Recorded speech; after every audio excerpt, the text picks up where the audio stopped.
wabarakatuh. Hai semuanya. Perkenalkan, kami dari Siswa-siswi kreatif SMA Negeri 1 Pulau Punjung. Perkenalkan, saya Lydia Satika. saya Nur Mahelda. Saya Riana Khairunisa. Saya Dima Zaina. Saya Wahyu Deza Ilahi. Di sini kami akan membahas tentang jurnal penutup. Untuk lebih memahami tentang jurnal penutup, mari kita lihat video berikut ini.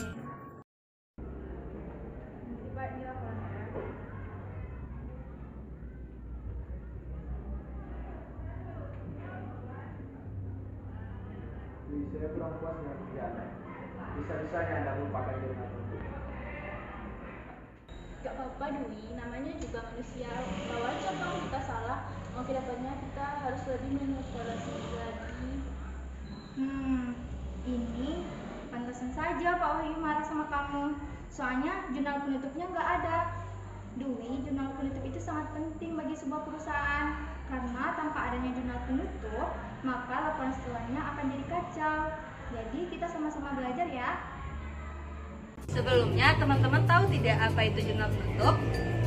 Jadi, jurnal penutup adalah jurnal yang dibuat pada akhir periode untuk menutup akun-akun saldo peserta. Akibat penutupan ini, saldo dari akun-akun tersebut jadi nol pada awal periode. Ada 4 akun yang perlu ditutup dalam jurnal penutup, yaitu pendapatan, beban, laba rugi, dan prepaid. Selanjutnya yaitu menyusun jurnal penutup. Yang pertama yaitu penutupan nominal saldo kredit yang disebut dengan perkiraan pendapatan, yang terdiri dari penjualan, data pembelian, potongan pembelian, dan pendapatan di luar usaha. Nah, bagaimana cara kita membuat jurnal penutupnya? Yaitu dengan menolkan akun-akun tersebut. Caranya yaitu akun-akun yang terdapat pada saldo kredit tadi akan kita tutup ke dalam debit. Kemudian pengurangannya total dari semua itu yang disebut dengan ikhtisar laba rugi yang kita letakkan di kredit. Kemudian akun kredit akan menjadi nol. Agar lebih memahami, lihat tabel di samping ini. Penutupan akun nominal saldo debit yang disebut dengan perkiraan beban yang terdiri dari pembelian, beban angkut pembelian, retur penjualan, dan beban lainnya. Nah, bagaimana cara kita membuat jurnal penutupnya? Yaitu akun-akun yang berada di dalam debit akan kita tutup ke dalam kredit. Kemudian akun tersebut akan dijumlahkan dan dikurangi dengan ikhtisar laba rugi yang berada di dalam debit, sehingga saldo di dalam debit akan menjadi nol. Untuk lebih memahaminya, mari kita lihat tabel di samping ini. Yaitu penutupan laba rugi. Laba rugi sendiri bisa jadi bertambah ataupun berkurang suatu modal di perusahaan. Jika laba satu perusahaan bertambah, maka laba nominalnya akan tertulis di kredit. Untuk menolkan nominalnya, maka akan masuk ke debit. Begitupun rugi, sebaliknya, maka nominalnya akan terletak di debit. Untuk pengurangannya tertulis di kredit. Jika satu perusahaan mengalami kerugian, maka akan berkurangnya modal. Keempat, yaitu penutupan akun prepaid. Prepaid merupakan jumlah tertentu yang diambil oleh pemilik perusahaan untuk keperluan di luar perusahaan. Jadi akun prepaid ini ditutup melalui modal karena sifatnya mengurangi modal. Akun prepaid ini masuk ke dalam debit. Untuk menolkannya, maka dimasukkan ke dalam kredit. Untuk memahami tentang jurnal penutup, mari kita bahas soal berikut ini. Nah, halo teman-teman.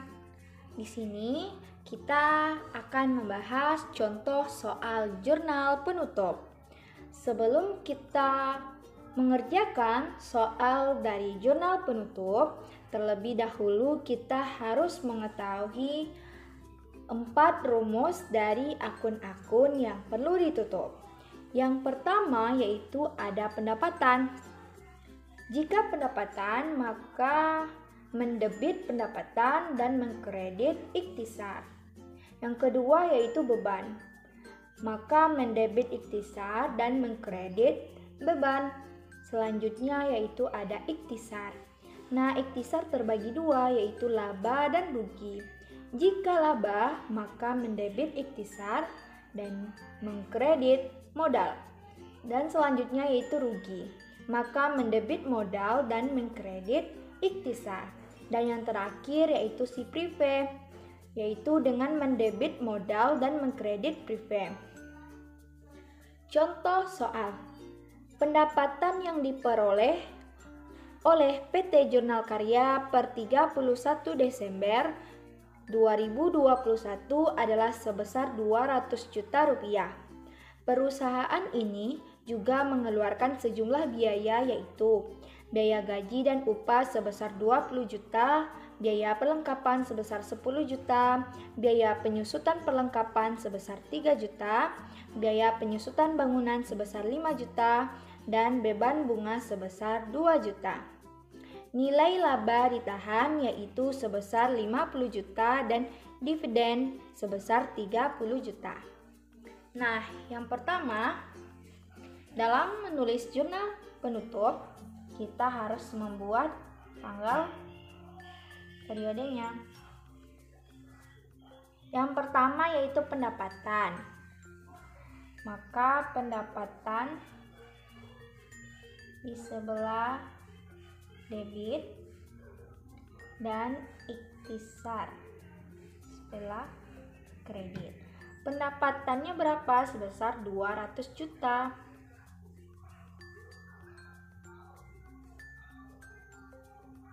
Dan ikhtisar di kredit sebesar 200 juta juga. Lanjut.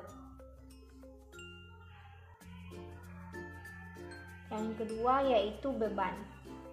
Maka jika beban ikhtisar berada di sebelah debit,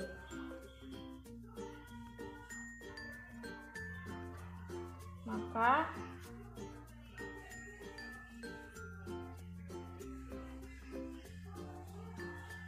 biaya gaji dan upah itu sama dengan beban gaji dan upah.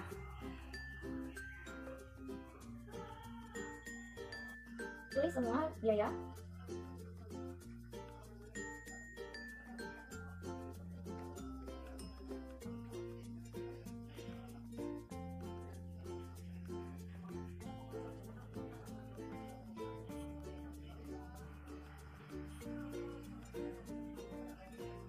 Nah, beban gaji dan upah berarti di kredit 20 juta, 10 juta, 3 juta, 5 juta, dan 2 juta.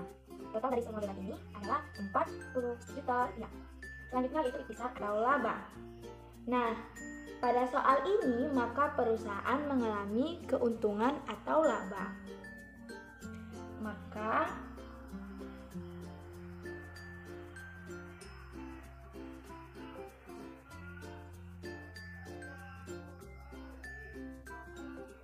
ikhtisar dan laba ditahan. Laba ditahan sebesar 50 juta.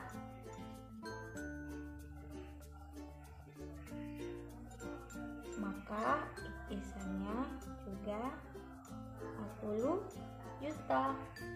Dan yang terakhir yaitu prive.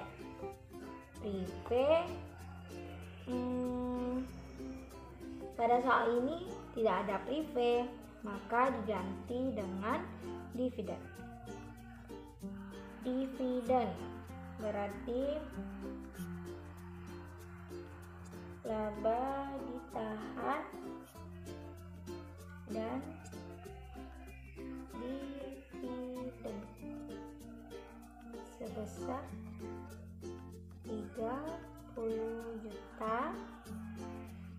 Di sini juga 30 juta.